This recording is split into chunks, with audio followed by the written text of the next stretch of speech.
औज़ुबिल्लाहि बिस्मिल्लाहिर्रहमानिर्रहीम। Dear student, आज की इस वीडियो में हम लोग सेरेंट फेरेंट जो फार्मूला होता है उसके तीन पार्ट्स होते हैं। एक होता है R double prime equal to T prime equal to K N, ये हम पहले प्रूव कर चुके हैं। और आज आप देखेंगे B prime equal to minus tau N क्यों लिखा जाता है, कैसे हम इसे याद रखें, इसको फिज़िकल सिनेरियो को हम देखेंगे। और एक बात यहाँ पर समझाने से पहले बता दूँ कि अगर कोई बंदा एक तरफ से एक मकान की छत पे जा रहा है, आप देखें यहाँ पर एक बंदा जो है ये मकान की छत पे चढ़ के जा रहा है, तो जब वो ऊपर जाता है तो वो सीढ़ियों से जाता है या डायरेक्ट रस्सी फेंक के ऊपर चला जाता है। तो वो सीढ़ियों से जाता है क्योंकि उसको पता है कि अगर मैं रस्सी फेंक के, वैसे तो डिस्टेंस बहुत शार्ट हो जाता है, मैं बहुत सारी सीढ़ियों फिरने के बजाय मैं रस्सी फेंक के ऊपर चला जाऊँ, तो वो ये है कि वो फिर उस गिर भी सकता है और टाइम भी ज़्यादा लगेगा और उसको ताकत भी ज़्यादा लगानी पड़ेगी। ओवरऑल फिज़िकली देखें तो कहते हैं बराबर ही शायद ताकत लगानी पड़े, लेकिन ये है कि आप अपनी दिमागी सिचुएशन को जो है वो ख़राब करते हैं इस लिहाज से कि जब आप इसी तरह का काम करते हैं यानी शॉर्टेस्ट कर रहे होते हैं। तो यहाँ पर चूँकि मैं आपको जो मेरी वीडियो है, जो फिज़िकल वीडियो होती है, मैंने उसका एक एक पॉइंट जो है वो इतने प्रॉपर वे से बताया हुआ होता है कि अगर वीडियो को आप कंप्लीटली देखें तो वो लेक्चर आपको देखने की दोबारा ज़रूरत नहीं पड़ती किसी जगह से, या तैयार करने की ज़रूरत नहीं पड़ती। तो चूँकि ये ऐसे ही एक फ़िज़िकल क्वेश्चन है, ये जो क्वेश्चन मैं अभी आपको करवाने लगा हूँ कि बाई नॉर्मल बराबर होता है माइनस टा एन के, ये इतना इंपॉर्टेंट सवाल है। और एक तो ये है कि ये सारा फिज़िकल सिनेरियो है और इसकी एक एक बात जो है वो क्यों और कैसे पे है, और इसको याद करने की तो ज़रूरत ही नहीं पड़ती। और इंटरेस्टिंग बात यह है कि ये तीन जो फैक्टर होते हैं टी प्राइम, बी प्राइम और एन प्राइम, ये बेसिकली तीनों वेक्टर यूनिट वेक्टर्स होते हैं और इनके जो डेरिवेटिव हैं ये हमें सेरेंट और फेरेंट दो साइंटिस्ट हैं, इन्होंने अपने अपने तौर पे ये किया है, तो इसलिए इनके नाम जोड़ के हमने इनके नाम लगा दिया है ये फार्मूला। तो पेपर में आपसे पूछा जा सकता है कि प्रूव स्टेट एंड प्रूव सेरेंट फेरेंट फार्मूला, तो आप ये पूरा लिख के आप तमाम वीडियो को अलग हल करके उनको दिखाएंगे, लेकिन ये बहुत कम चांस होता है क्योंकि हर एक बंदे को पता है कि फ़िज़िकली ये कितनी अहमियत रखता है, ये कितनी, तो इनमें से कोई एक ही आपसे पूछा जाता है। ये वाला प्रूव बहुत शार्ट है, ये तो 3-4 लाइनों में प्रूव हो जाता है क्योंकि ये डिपेंड करता है इनके फार्मूलों के ऊपर। लेकिन ये दोनों फिज़िकल प्रूव में अगर हमारी फ़िज़िक्स अच्छी मतलब आपने वीडियो कंप्लीट नहीं देखी तो फिर आप इसको याद करते हैं और आप अपने ऊपर जो है ना वो स्ट्रेंथ ले रहे टेंशन ले रहे होते हैं, जिसकी वजह से जो है ना आपको प्रॉब्लम रहती है। तो स्टूडेंट चलें वीडियो को हम शुरू कर रहे हैं। मैं आपको पहले माइंड मेक कर रहा था कि आप रेडी रहें कि हम एक बहुत ही इंटरेस्टिंग टॉपिक और बहुत ही मतलब दिलचस्प है ये, आप बस देखेंगे। अगर आप इसको खुद प्रिपेयर करते हैं तो शायद 3 घंटे लगा दें, लेकिन वीडियो देख के करें तो आपको दोबारा ये ना तो भूलेगा। और चैनल को लाइक कर लें, सब्सक्राइब कर लें। इस चैनल के ऊपर हम बात करते हैं उन तमाम मैथमेटिक्स के कॉन्सेप्ट्स के ऊपर जिनके लिए हमें लाइफ टाइम हमने अपना वक्त देते हैं और हम उन चीज़ों को हमेशा याद नहीं रख पाते। तो यहाँ पे इंशाल्लाह ऐसा कुछ नहीं है, आप चीज़ों को लर्न करते हैं और फिर आगे जाते हैं और बहुत ही यूनिक वे से यहाँ पे सिखाया जाता है।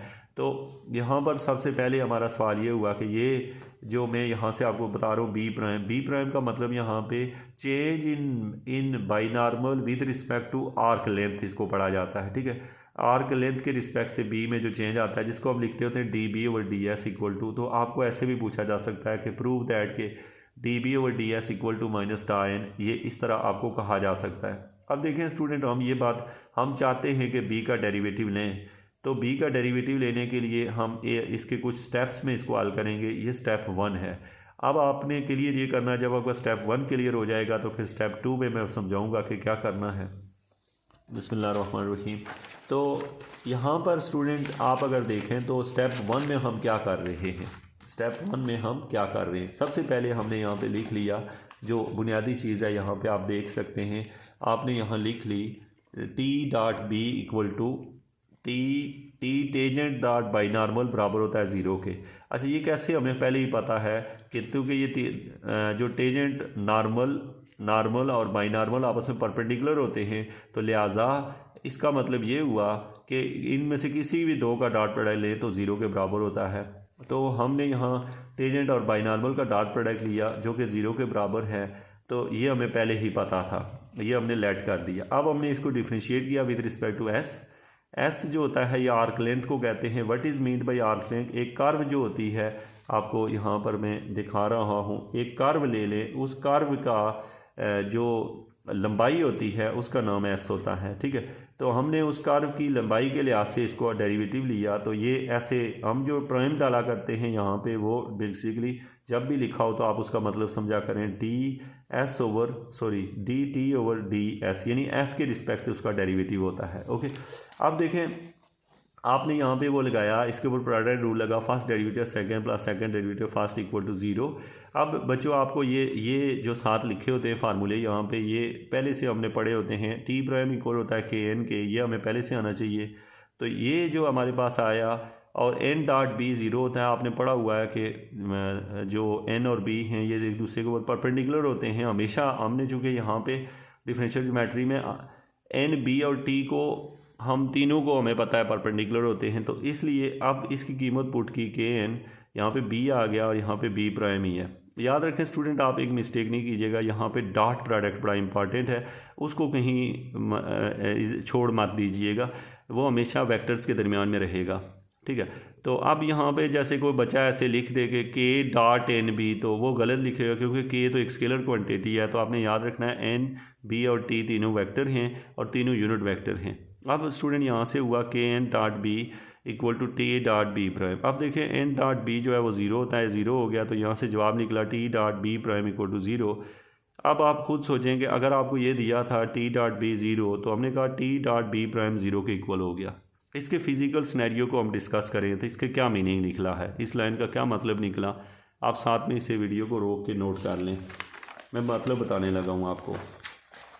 अब स्टूडेंट यहाँ पहुँच कर हमने वही लाइन लिखी T B prime equal to 0।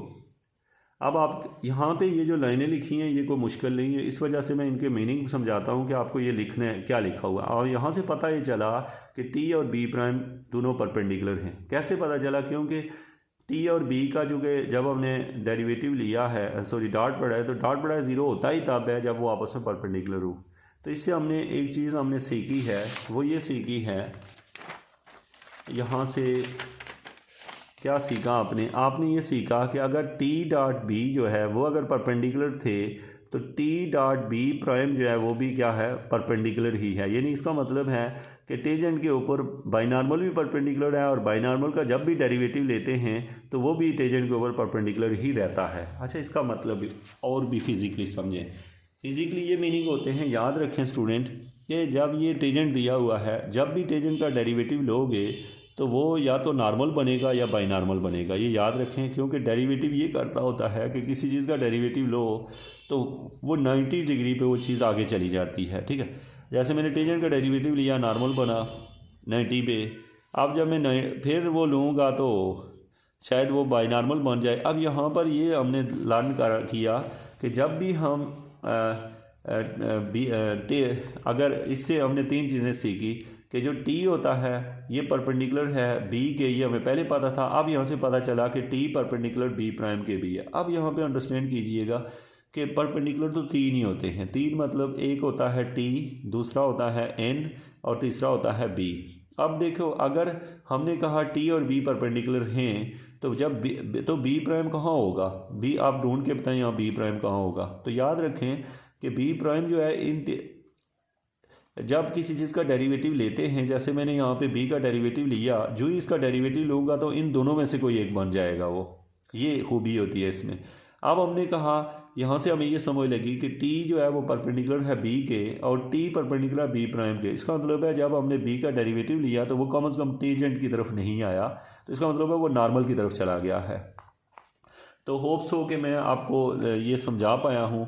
और इसकी मिसाल में फिर से मैं आपको देता हूँ। ये एक घर है, इसमें सकलेन रहता है और ये सकलेन के चाचू का घर है, ये उसके ताया का घर है। अब यहाँ सकलेन के अब्बू रहते हैं, ठीक है, यहाँ पे सकलेन के अब्बू हैं और यहाँ पे सकलेन के ताया हैं और यहाँ पे सकलेन के चाचू रहते हैं। अब हुआ ये कि सकलेन ने क्या किया, सकलेन पहले, अगर हमने कहा सकलेन अबू के घर में नहीं है, तो जब सकलेन यहाँ पर है, ताया के घर में है, जब हमने ताया ने उसको मारना मतलब उसका परपेंडिकुलर लिया सकलेन का, तो वो जाके चाचू के घर चला गया है। अच्छा, याद रखें कि उसके पास 2 ही ऑप्शन होते हैं। अब जैसे हमने कहा बाइनॉर्मल का डेरिवेटिव लेंगे तो वो या तो नॉर्मल बनेगा या टेंजेंट बनेगा। तो हमें पता चल गया कि वो टेंजेंट तो बना नहीं है, वो क्या बन गया है, नॉर्मल बन चुका है। यहाँ से आप अंडरस्टैंड कर चुके होंगे कि T dot B prime zero है, तो इसका मतलब है जो बी प्राइम है वो कम से कम टी की तरफ नहीं आया हुआ। अगर आया होता तो इसका जवाब 1 होता। तो एक तो यहाँ से आपने ये इससे क्या क्या मतलब निकले हैं वो यहाँ लिखे हुए हैं। B prime is perpendicular to T, क्यों परपेंडिकुलर आपको पता है। B is a constant length, B is constant length. अच्छा ये बताओ क्यों कांस्टेंट लेंथ है बी की, आपको पता है बी की कांस्टेंट लेंथ इसलिए है क्योंकि आपको पता है किसी चीज़ का जब डेरिवेटिव लें तो वो ज़ीरो दे, तो इसका मतलब है वो चीज़ कांस्टेंट थी तो इसलिए ज़ीरो दिया। मसलन मैं मिसाल दे रहा हूँ, देखें बी है, उसका आंसर कोई कांस्टेंट होगा तो उसका डेरिवेटिव ज़ीरो आंसर देगा ना। आप समझ गए होंगे कि बी अगर पहले से क्या हो, कांस्टेंट होगा तो उसका डेरिवेटिव लेंगे तो जवाब ज़ीरो देगा। तो इस वजह से तीसरा है B prime is also perpendicular to B. अब ये तो हमें पहले ही पता है कि जब भी किसी चीज़ का डेरिवेटिव लें तो वो अपने तो परपेंडिकुलर हो ही जाता है। अगर जैसे ये पेंसिल है, इसका जो ही डेरिवेटिव लेंगे 90 डिग्री पे चेंज हो जाएगी। तो ये हो गया। थर्ड वन है for this B prime is perpendicular to both B and T. यहाँ से हमें पता चल चुका है कि बी और टी के परपेंडिकुलर है, but N vector perpendicular to both B and T. लेकिन हमने कहा भाई अगर बी और टी का परपेंडिकुलर तो एन होता है, तो यहाँ से पता चला बी प्राइम भी तो परपेंडिकुलर है, तो इसका मतलब है B prime is parallel to N हो गया। बी प्राइम कहाँ पे है, पैरेलल टू एन हो गया। तो यहाँ से आप अंडरस्टैंड होप सो कर चुके होंगे। यहाँ से मैं आपकी फिगर से इसको दिखा भी देता हूँ आपको, ये देखिएगा। तो इससे आपने क्या सीखा, आपने कहा कि एक था बाई नॉर्मल, ये पड़ा हुआ है, और दूसरा था नॉर्मल। मैं एक पेन और ले लेता हूँ, इधर है, सॉरी टेंजेंट है। अब हमने क्या किया, जब इसका डेरिवेटिव लिया तो जो ही इसका डेरिवेटिव लेंगे इस पेंसिल का, तो या तो ये पेंसिल यहाँ जाएगी या यहाँ जाएगी। अब हमें पता चला कि जब हमने इसका डेरिवेटिव लिया तो पेंसिल यहाँ नहीं गई। अगर यहाँ जाती तो T dot B prime equal to zero ना होता, इसलिए वो यहाँ चली गई है नॉर्मल के साथ। तो इससे हमने ये बातें जो है यहाँ पे लिखी, आप अपनी लैंग्वेज में इसे लिख सकते हो कि क्या इसके मीनिंग हैं आप इसको। तो ये इस बात से हम ये सारी बातें लिखी हैं, इससे हमको फ़ायदा उठाना चाहते हैं आपको यहाँ लिखने से। तो क्या फ़ायदा है नीचे देखें। अब यहाँ पर आप अगर देखते हैं तो क्वेश्चन की जो मौजूदा सिचुएशन है, मैं थोड़ा सा इसे इजी कर लूँ आपके लिए ताकि आपको फुल पेज दिखाई दे।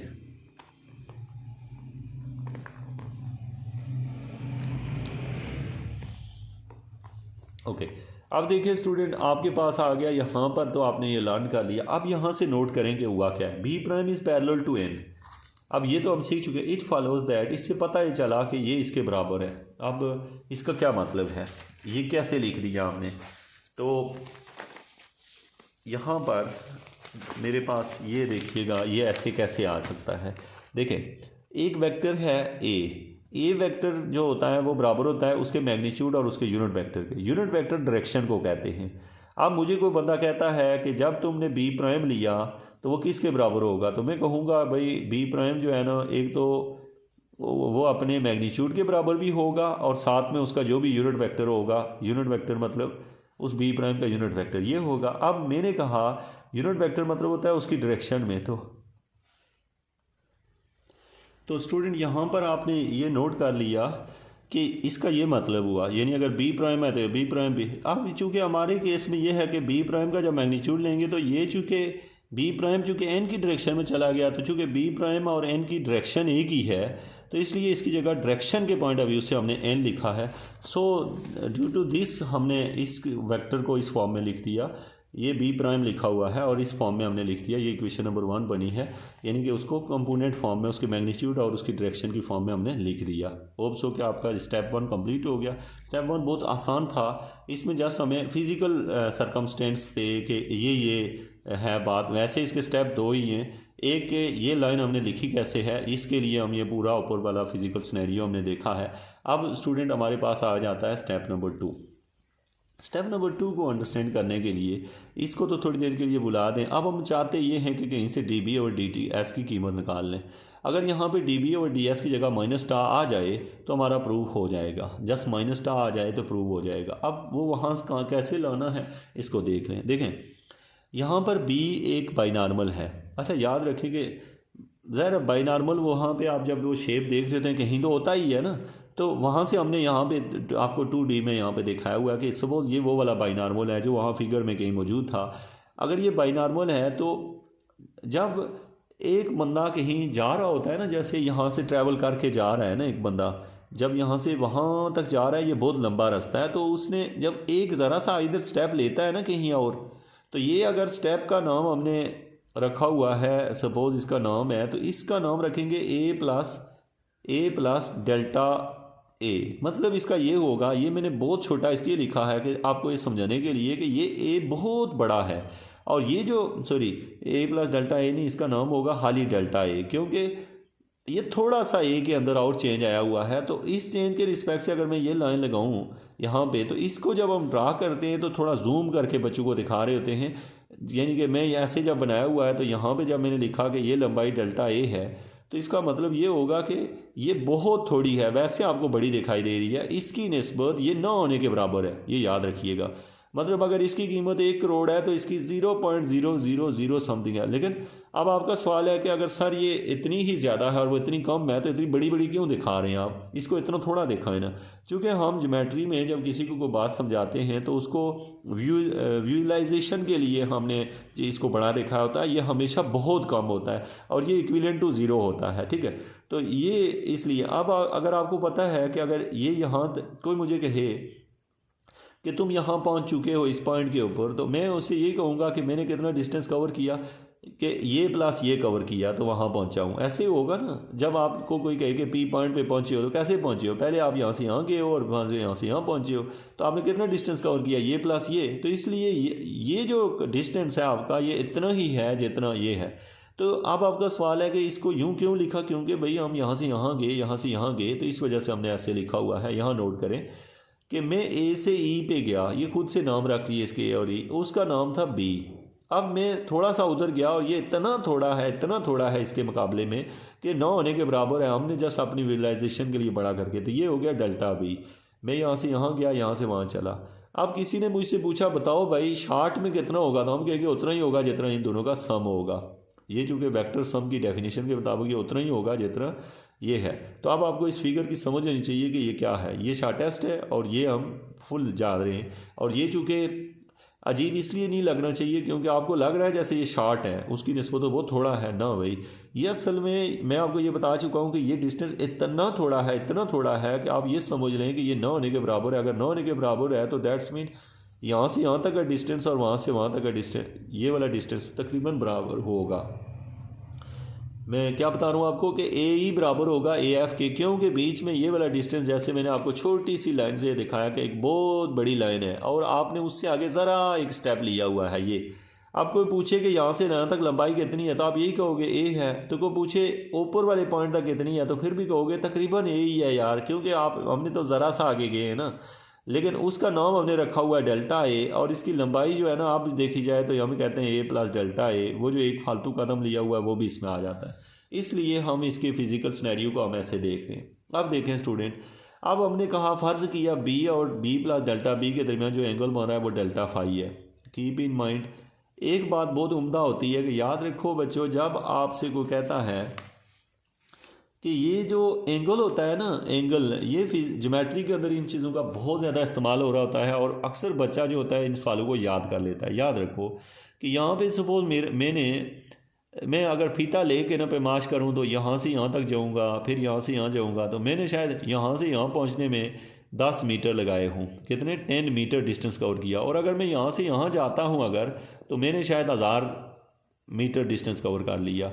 तो पता ये चला कि अगर मेरा जो एंगल होता है, अगर मैं उसको मीटर में देखूँ, मेरा जो एंगल बना हुआ है, अगर वो मतलब ये जो एंगल है जिसका नाम थीटा रख लें, मैं यहाँ पे फिर ड्रा करता हूँ। सपोज़ ये मेरा एंगल थीटा है और यहाँ पे जो आर्क लेंथ है वो, अगर ये एंगल थीटा है और ये जो इसकी लंबाई अगर मैं देखूं तो अगर ये 10 मीटर है तो उसकी अगर 1000 मीटर है, तो इसका मतलब है बाहर वाला डिस्टेंस ज़्यादा है। लेकिन याद रखें कि शुरू में यूँ होता है कि जब मैं इसकी कीमत 10 मीटर के बजाय 0.001 मीटर थी तो उसको बाहर वाले की कीमत भी इतनी ही होती है 0.001 मीटर। यानी कि स्टार्ट में जो छोटा एंगल होता है वो उतनी ही लंबाई होती है जितनी आर्क लेंथ होती है। बाद में ये होता है कि वो लंबाई बहुत ज़्यादा हो जाती है और ये कम हो जाती है। तो इससे हमने एक और फिज़िकल सिचुएशन सीखी कि जो डेल्टा थीटा होता है और डेल्टा एस होता है।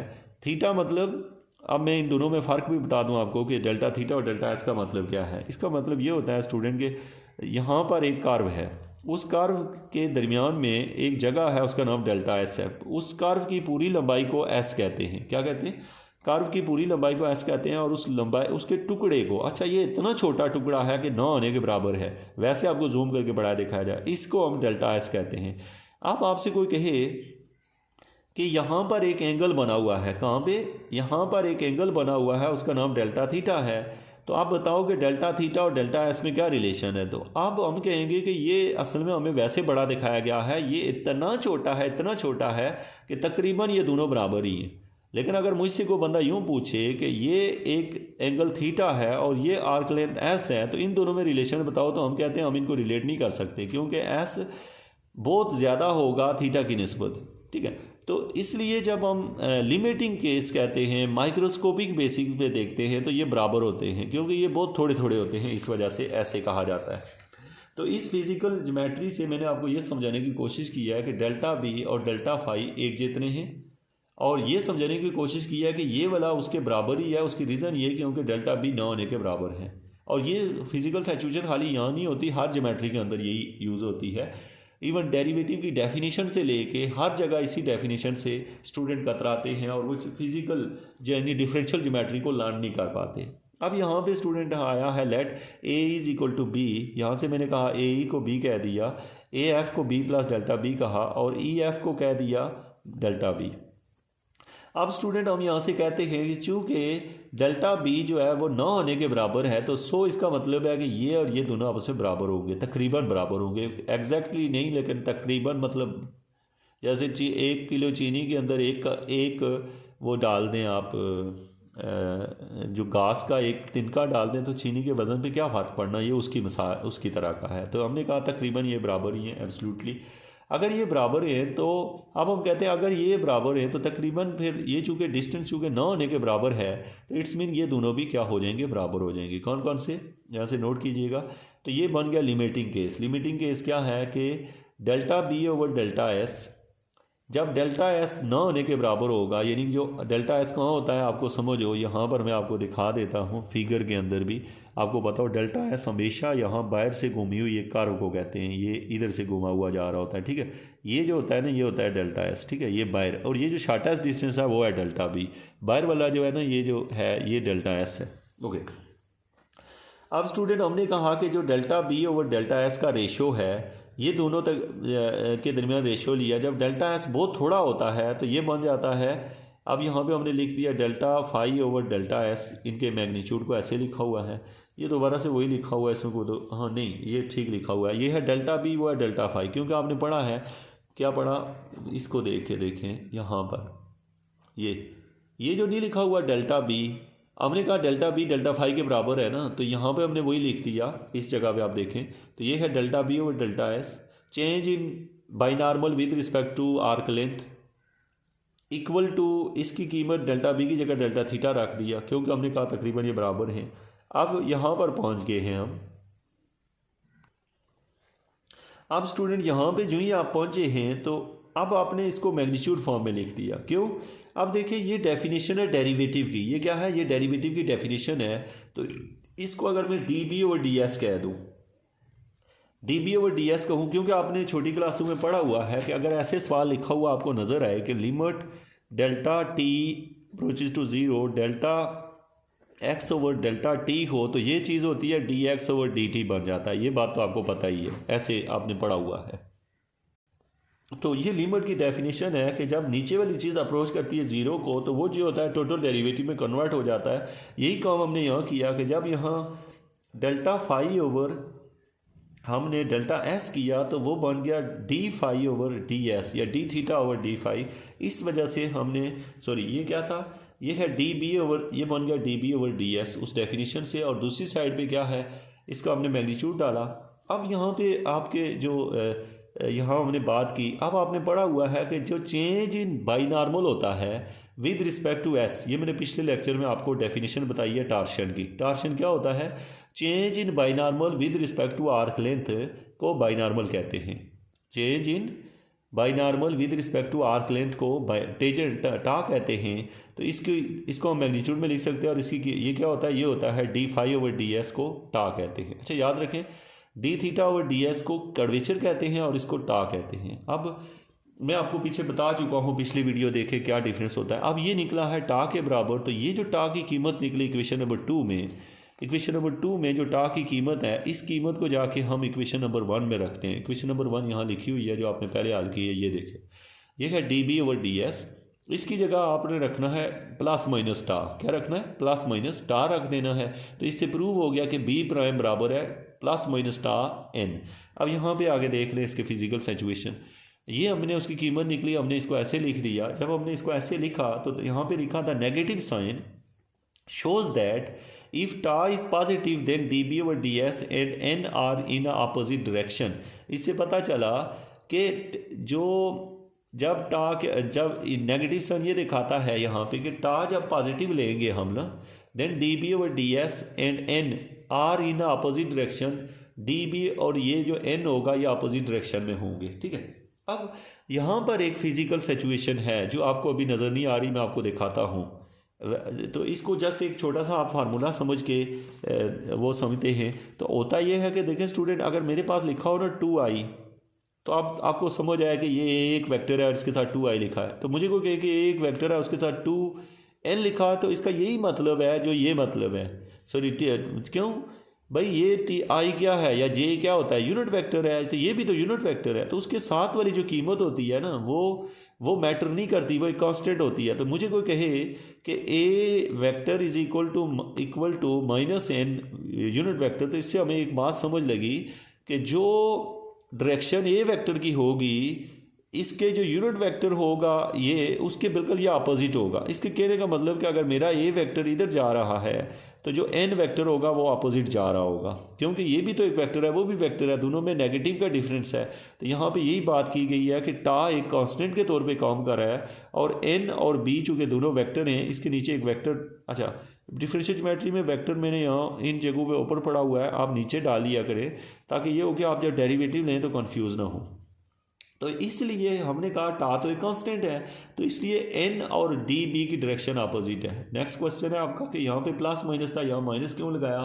तो हम ये लेना चाहते हैं, हमारे ऊपर डिपेंड करता है, ये दोनों केस होते हैं, तो हम उसको किस हिसाब से ले रहे हैं। जब उसको तो हम हमेशा चूँकि एक ही इधर से उधर जा रहे होते हैं, यहाँ से एक साइड पे पॉजिटिव साइड पे जा रहे थे, इसलिए हमने इसको नेगेटिव लगाया। अगर हम एंगल के लिहाज से अपोजिट जाएंगे तो फिर हम उस वक्त इसके साथ प्लस ही लिखेंगे, लेकिन उसका मतलब ये होता है कि अगर टा बताते खुद नेगेटिव लो, तो नेगेटिव का क्या मतलब होता है कि अगर टा की कीमत पहले से ही नेगेटिव हो तो उसके ऊपर एक और नेगेटिव लगाना पड़ता है, लेकिन अगर टा पहले से ही पॉजिटिव हो तो बाहर फिर हम माइनस लगाते हैं। पता नहीं, सॉरी, यानी मैं कहना क्या चाह रहा हूँ यहाँ से आपको बता दूँ। मुझे कोई कहता है कि यहाँ पे लिखा हुआ है, इसी फार्मूले को लिखता हूँ मैं यहाँ कि D prime equal to 2n लिखा हुआ है, तो इसका मतलब होगा कि -2n, तो इसका मतलब है टा की कीमत 2 होगी। और अगर मुझे कोई कहे कि बी प्राइम इक्वल टू क्या है, यहाँ पे नज़र आए मुझे कि +2n, तो दैट्स मीन टा की कीमत -2 होगी, ठीक है। तो यानी कि उस वक्त टा नेगेटिव होगा। अगर यहाँ पॉजिटिव हो तो इसका मतलब टार्शन नेगेटिव है। अगर यहाँ पे आपको नेगेटिव नज़र आ रहा है तो टार्शन पॉजिटिव है। That's mean this negative sign अगर मौजूद है यहाँ पर तो दैट्स मीन टार्शन पॉजिटिव है। अगर नेगेटिव हटा दो तो इसका मतलब टार्शन नेगेटिव है, ठीक है। तो इस वजह से हम चूँकि लेते ही नेगेटिव केस हैं, तो इसलिए नेगेटिव मीन के टार्शन को पॉजिटिव कंसीडर किया होता है, इस वजह से हम इसे इस तरह पढ़ते हैं। होप्स हो कि आपने इसे अंडरस्टैंड किया होगा। तो ज़रूर नेक्स्ट वीडियो में हम कुछ स्मार्ट से लेक्चर और भी देखेंगे, और चैनल को लाइक और सब्सक्राइब कर लें, और आप साथ में लाइक बटन को भी प्रेस कर दें। Thank you so much.